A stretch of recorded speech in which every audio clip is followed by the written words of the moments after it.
Iniciando uma semana com um tom positivo vindo do exterior, a gente tem o noticiário em torno da renovação da fase de testes da vacina contra o Covid. A gente também tem essas negociações em torno do TikTok. Parece que a Oracle vai assumir essa operação, lembrando que o prazo que o Donald Trump deu para resolução desse imbróglio envolvendo o TikTok é terça-feira. Então, isso também está trazendo um otimismo para os negócios lá fora. E também dois grandes bancos apontaram uma recuperação do setor de tecnologia após o recuo nas últimas semanas, que chegou a gerar uma apreensão que, inclusive, a gente comentou por aqui na semana passada. Então, os sinais lá fora são positivos, tudo indica que a gente tem espaço para uma recuperação no mercado doméstico, é isso? Ou não? Não, é isso. Vamos lembrar, a gente tem essa semana, como você disse, bastante agitada. Fora tudo isso acontecendo, a gente tem as reuniões do Banco Central, tanto lá fora quanto aqui dentro. Reunião também dos bancos centrais da Ásia.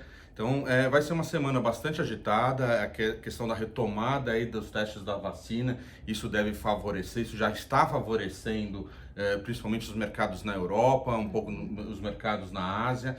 Então, isso daí volta a trazer um certo humor positivo aí para os mercados. Do lado negativo que a gente vê, vai ter um relatório agora da OPEP que vai soltar, que vai mostrar aí a questão da demanda pelo petróleo. A gente tem visto o petróleo bastante volátil nas últimas semanas, seja por conta de expectativa de retomada da economia, seja por conta de efeitos climáticos. Tá?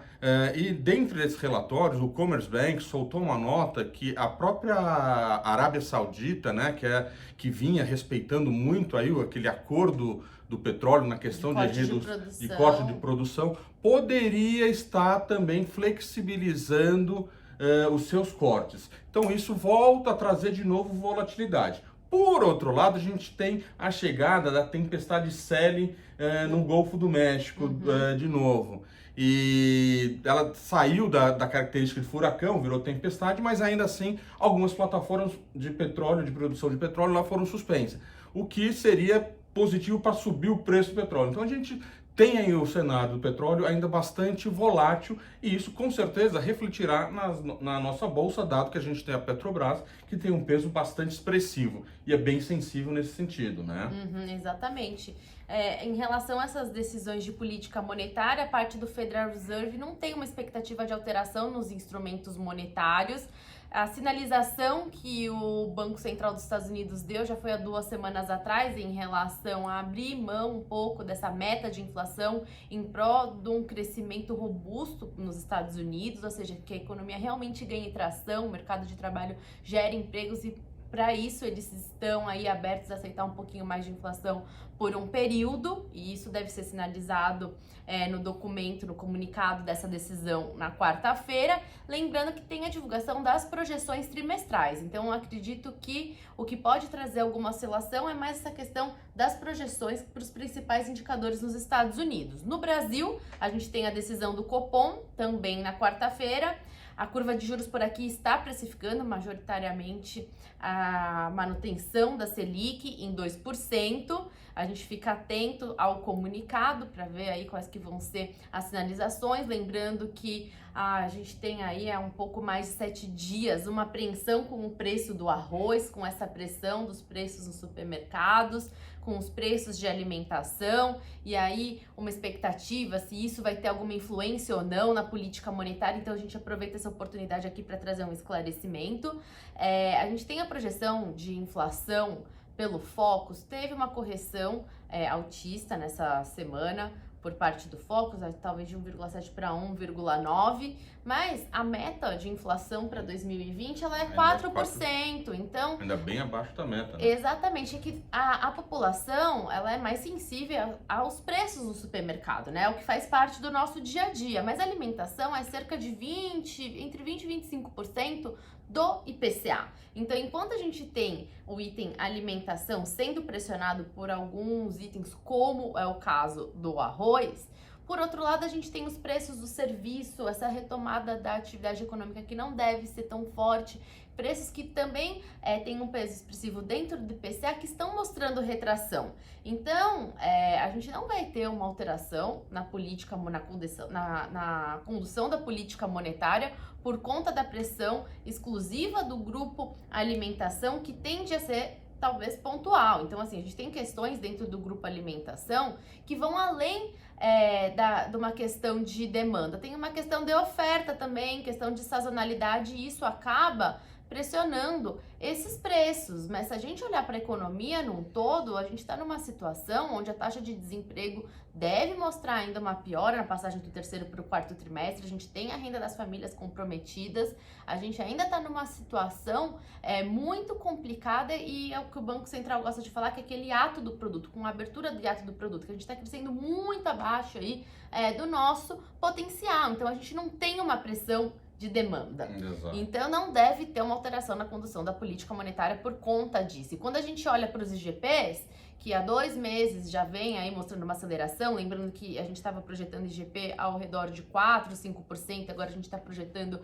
IGP ao redor de 12% para o final de 2020, talvez houvesse alguma preocupação, porque o IGP é um índice que é utilizado para correção de contratos, então talvez houvesse uma preocupação com os preços administrados para 2021, e enfim, só que a gente está num contexto de atividade econômica pós-Covid, ainda está tentando sair de uma crise, e as duas partes desses contratos, eles estão tratando negociações onde não haverá um ajuste necessariamente na totalidade do IGP. A mesma coisa para a mensalidade que usa esse índice. E acho que uma coisa que reflete até no mercado, né, se a gente vê a posição do estrangeiro em taxa de juros, né, que é a expectativa futura aí do nosso juros, da nossa curva de juros, eles continuam com posição vendidas em taxa.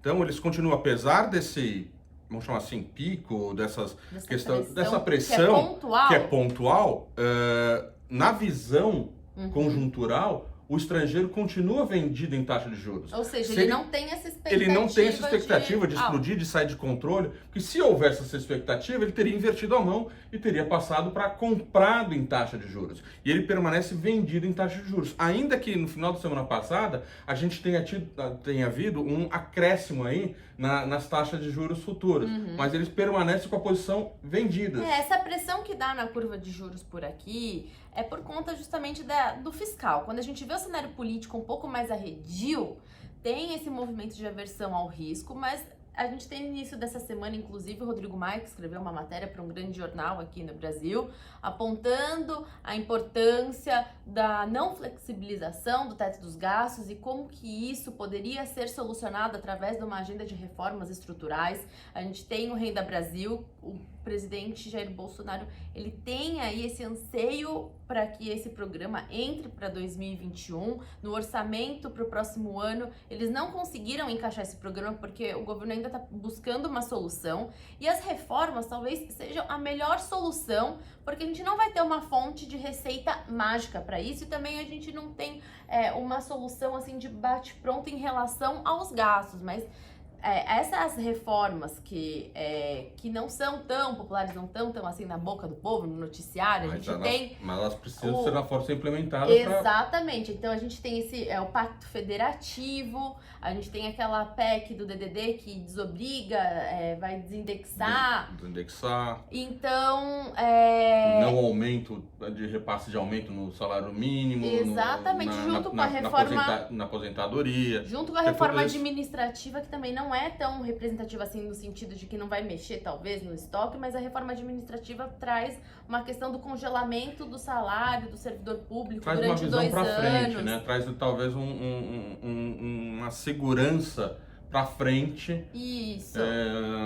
Nessa flexibilização para ter formas de estar conduzindo e respeitando a parte fiscal, que esse que é o ponto mais importante disso tudo, né? Então a gente tem essa questão que é pesada, tem uma solução para isso, tem que ver qual que vai ser a tratativa entre executivo e legislativo para que essas reformas elas caminhem, e isso daria uma sinalização muito positiva para o Brasil. Eu até arrisco a dizer que se a gente tem uma discussão desse tipo de reforma estrutural dentro do Congresso, que dá uma sinalização positiva e de confiança de cumprimento do teto dos gastos para o próximo ano, e a gente continuar nessa atuada aí, o Brasil tem um potencial gigantesco e talvez a gente pode ter até um espaço relevante de recuperação para a nossa taxa de câmbio. Então a gente fica muito à mercê. Eu acredito que o dólar já andou bastante, a gente vê as moedas lá fora do G10 agora mostrando uma recuperação, a gente tem essa questão que é até um pouco mais polêmica em torno do euro, que a gente teve a Christine Lagarde, que é a presidente do Banco Central Europeu, comentando desse movimento de valorização do euro, porque o dólar valorizou bastante, a gente tem até moedas emergentes mostrando aí uma recuperação. Então, talvez o espaço de recuperação do real, ele pode ser muito maior se houver essa sinalização, e a gente está vendo aí o real aos pouquinhos esse tentando. Comprometimento, né? Eu acho que você comentou bem, acho que a matéria do Maia é uma excelente sinalização.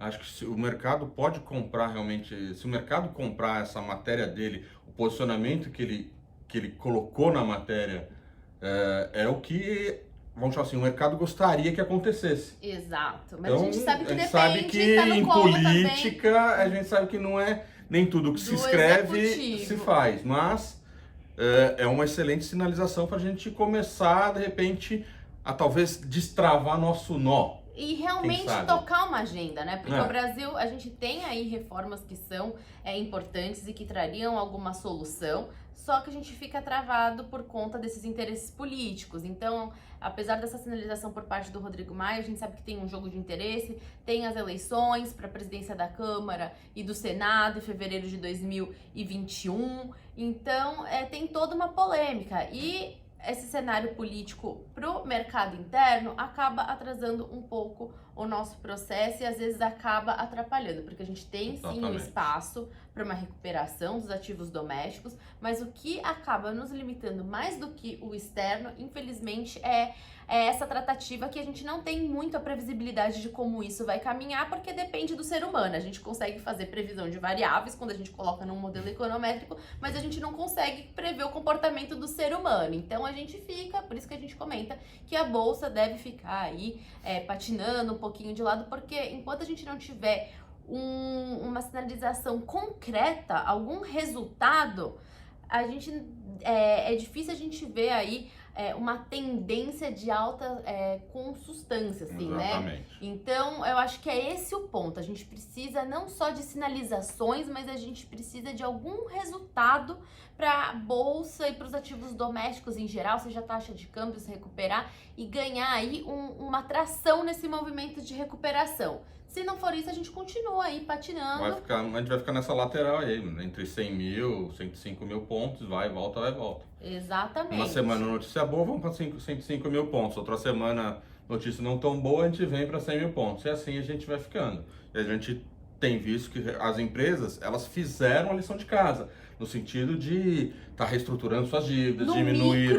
No micro, foi arrumada a casa. Agora a gente está na dependência efetivamente do macro para poder deslanchar, né? É isso, então vamos continuar acompanhando esse noticiário, a gente comenta isso toda semana, vamos acompanhar o político. Infelizmente é isso e a gente tem que ficar atento, porque é do nosso interesse esse assunto, porque tá todo mundo torcendo aí para uma recuperação um pouco mais sustentada por parte dos ativos domésticos. É isso aí. Boa semana para todos. Boa semana.